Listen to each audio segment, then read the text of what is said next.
பெரிய மனுஷமா நடந்து போங்க சார். விளம்பர இடைவேளைக்கு பிறகு மீண்டும் தொடரும்.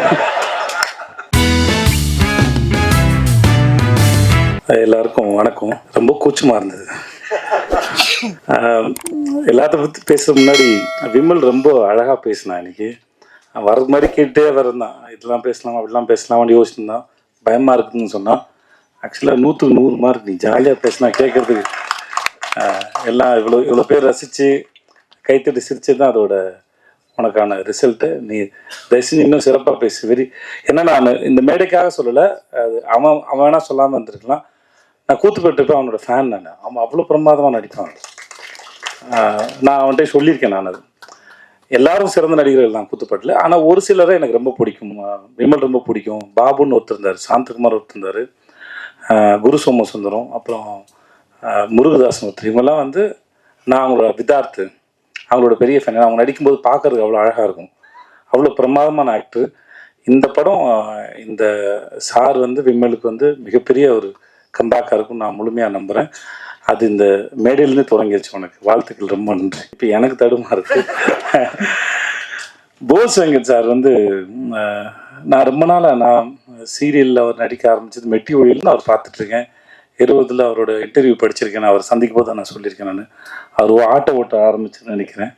500 ரூபா சம்பளமா? ஓகே, நான் கூட சொல்லிட்டேன் போல இருக்கு. ஸோ அப்போதுலேருந்து பார்த்துருக்கேன். ஆனால் என்கிட்ட அவருக்கு பிடிச்சது என்னென்னா, அந்த மனுஷன் ஒரு சர்வைவல் ஆஃப் த ஃபிட்டஸ்ட் மாதிரி. ஒவ்வொரு முறையும் தான் நினச்சதை ஒரு இடத்துலையோ ஏதோ சேஃபாக நான் சந்திக்கும் போது கேட்டேன். நான் சார் ஆட்டோ டிரைவராக இருந்தீங்க சார், அதுக்கப்புறம் சீரியல் ஆக்டர்னு அங்கேயே தங்கி இருந்திருக்கலாம். தன்னோட பவுண்ட்ரிஸ் புஷ் பண்ணிகிட்டே போயிட்டே இருக்கார், முன்னாடி போயிட்டே இருக்கார். இப்போ வரைக்கும் அதை செஞ்சுட்டே இருக்கார். எங்கள் கூட விடுதலை பண்ணும்போது கூட இடைவெளியில் அவர் அரசியல் புஸ்தகங்களை படிச்சுட்டு இருக்காரு. அவர் தன்னை தயார்படுத்திகிட்டே இருக்கிறது ரொம்ப அழகாக இருக்குது. அது அவருடைய முகத்தை இன்னும் ரொம்ப அழகாக வசீகரமாக்கிட்டே போகுதுன்னு நான் நம்புகிறேன். அவருடைய அரசியல் எதிர்காலத்தையும் நான் அவரோட எதிர்பார்த்துட்ருக்கேன். அவர் பேசுகிறத கேட்கறதுக்கு, அரசியல் விஷயமா அவர்கிட்ட பேசும்போது கேட்குறதுக்கு ரொம்ப அழகாக இருக்கும். அந்த படங்களை பற்றியும் முக்கியமாக அந்த சார் படத்தில் இருக்கிற வசனங்கள்லாம் அப்படியே தெரிக்குது. ஒவ்வொரு வசனமும் நம்மளை உட்காந்து நிற்க வச்சு அதை யோசிக்க வைக்குது. பசங்க ரொம்ப பிரமாதமாக நான் படம் பார்த்துட்டேன். எனக்கு படம் போட்டு காமிச்சாங்க. படத்தில் நடித்த அத்தனை பேர் ரொம்ப பிரமாதமாக இருந்தாங்க. சார் நீங்கள் ரொம்ப நல்லா இருந்தீங்க சார். அப்புறம் உங்களுக்கு ஐயோ சார், பெரிய மனுஷமாக நடந்து போங்க சார்.